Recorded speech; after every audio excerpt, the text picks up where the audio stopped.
안녕하세요. 파산관일 홍현필 변호사입니다. 네, 오늘은 파산 판례 두 번째 시간, 전국 주요 판결 중 파산과 관련된 그 대구지방법원 항고심 판결을 한번 소개해 볼까 합니다. 마찬가지로 대법원 사이트 전국 주요 판결에 들어가 보시면 그 파산을 치면 쉬운 5개가 나오는데 그중 맨 위에서 두 번째 판결입니다. 실무에서 많이 발생하는 협의혼에 따른 재산분할로 아파트를 전 배우자에게 이전 행위가 과연 면책 불허가 사유인 사기 파산죄에 해당 행위로 보이느냐 안 보이느냐, 이 판결은 부정했습니다. 그러니까 사기 파산죄에 해당하는 행위로 보기 어렵다고 한 판결입니다. 결론적으로 좀 타당한 것 같습니다. 사건의 개요는 뭐 자세한 거는 이 판결이 나오니까 살펴보시고, 이 개요가 중요합니다. 개요하고 판결 요지에 대한 의미. 항고인은 채무자죠. 지급불능 상태에서 전 배우자 협의혼을 하면서 전 배우자에게 재산분할로 아파트를 이전하였습니다.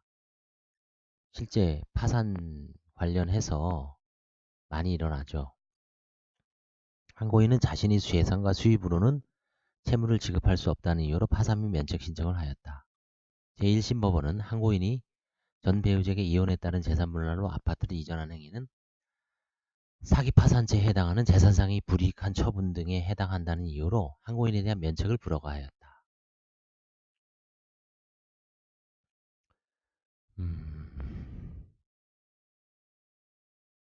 이런 경우에는 보통 그 부인 소송을 할 수 있거든요. 부인 소송을 해서 그 적정을 하게, 이 사건에서 지금 근저당을 빼고 실제 가치가 5천만 원 정도 되는 아파트, 그러니까 사실 대구지방법원이니까 대구 경북 지역 어디겠죠.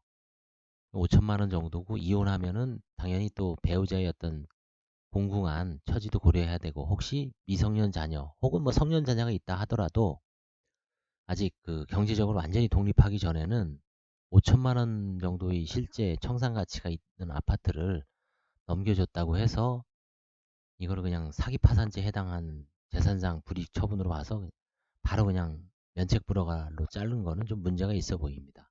통상 이런 경우에는 서울 같으면은 뭐 부인 소송을 해서 채권자들한테 일부라도 나눠주는 뭐 그런 절차가 불필요했다든지 아니면 뭐 의미 없다고 봤는지도 모르겠습니다만, 하여튼 면책을 불허하기까지 하기엔 좀 심한 사안은 아니었나 싶습니다.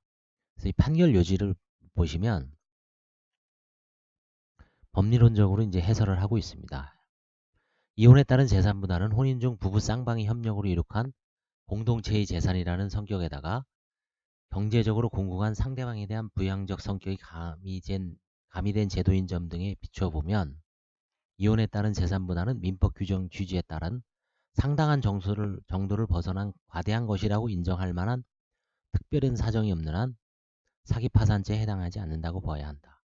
그리고 사기 파산죄에 해당하는 행위는 형사처벌이 될 수 있음을 감안하여 엄격하게 해석해야 하므로 상당한 정도를 벗어난 과대한 재산 분할이라고 볼 만한 특별한 사정은 객관적 증거를 바탕으로 신중하게 판단되어야 한다.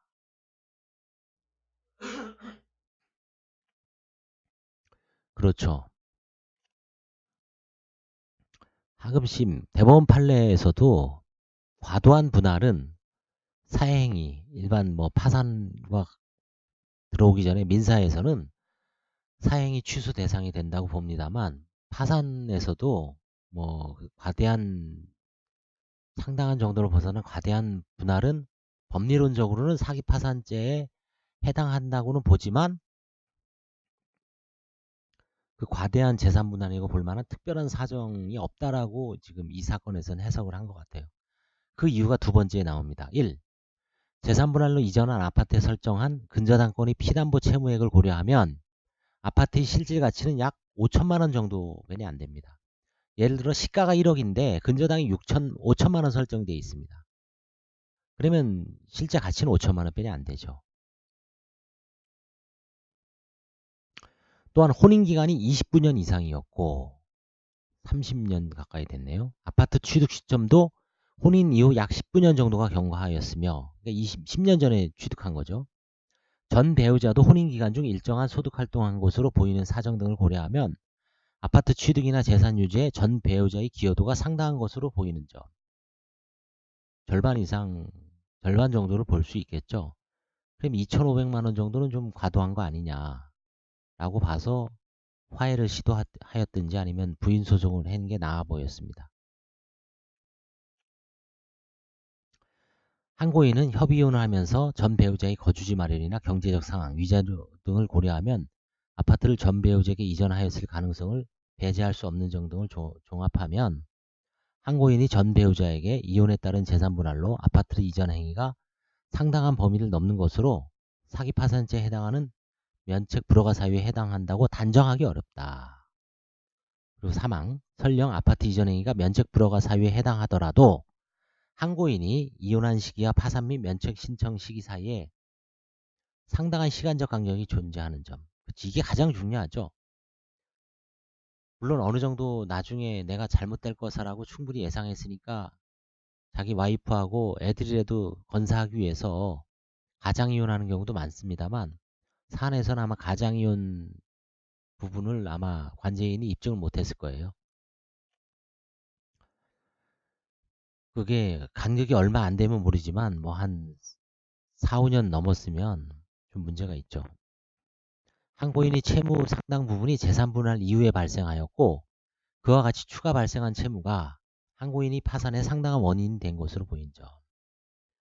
그러니까 항고인이 채무 부담 상당 부분이 재산 분할 이후에 발생하였고,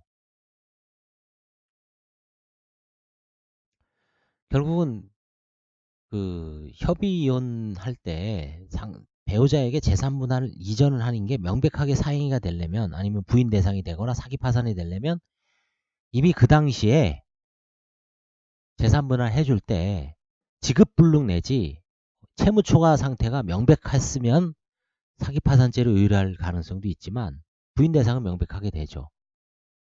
이 사안에 있어서는 아마 부인 대상도 안 됐던 것 같아요.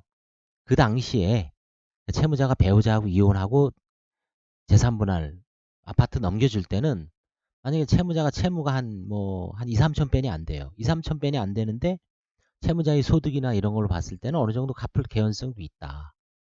근데 그 이후에 몇 년 동안 계속 혼자 고군분투했지만 몇 년 후에 빚이 한 쌓여서 5천만 원, 1억 돼서 무너졌다 하면은 당연히 사기 파산죄에는 해당이 안 되는 것 같습니다. 이게 가장 중요한 것 같습니다. 항고인이 채무 상당 부분이 재산 분할 이후에 발생하여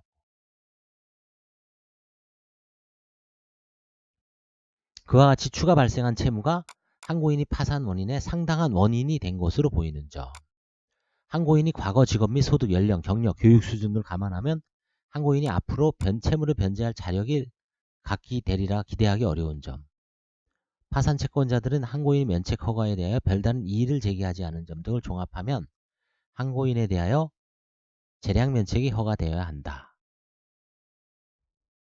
이 판결 요지를 잘 유의 깊게 살펴보시면 이런 사안이 무지 많습니다. 사실 그 이혼 시기에 채무 초과인지 아닌지, 그 다음에 채무 초과인 상태에서 협의혼을 했는데 재산 분할을 다 넘겨줬는데 그게 과도한 분할인지 아닌지, 그래서 이런 사례가 실질적으로 많이 일어나기 때문에 화해도 많이 시도하고 화해 계약도 많이 체결되고 있습니다. 재산 분할과 관련해서. 다만 재산 분할 청구권이 그 원래 배우자 명의로 돼 있던 거를 재산 분할을 받지 않고 이혼하고 2년 넘었을 때 재산 분할 청구권을 행사할 수 없죠. 이런 경우에는 가장 이혼인 경우에는 은닉행위로 봐서 면책 불허가 사유로 의율하는 경우가 간혹 있습니다만, 가장 이혼이 아니라면, 아니면 관제인이 그걸 입증을 못했을 때는 면책 불허가는 불가능하지 않을까, 그렇게 사료됩니다. 아무튼 이혼과 관련해서는 다양한 사례가 제기되고 있기 때문에 추후에 저도 그 부부재산 처리, 이혼과 혼인 중 분할 이런 테마로 한번 실제 사례를 한번 올려보겠습니다. 감사합니다.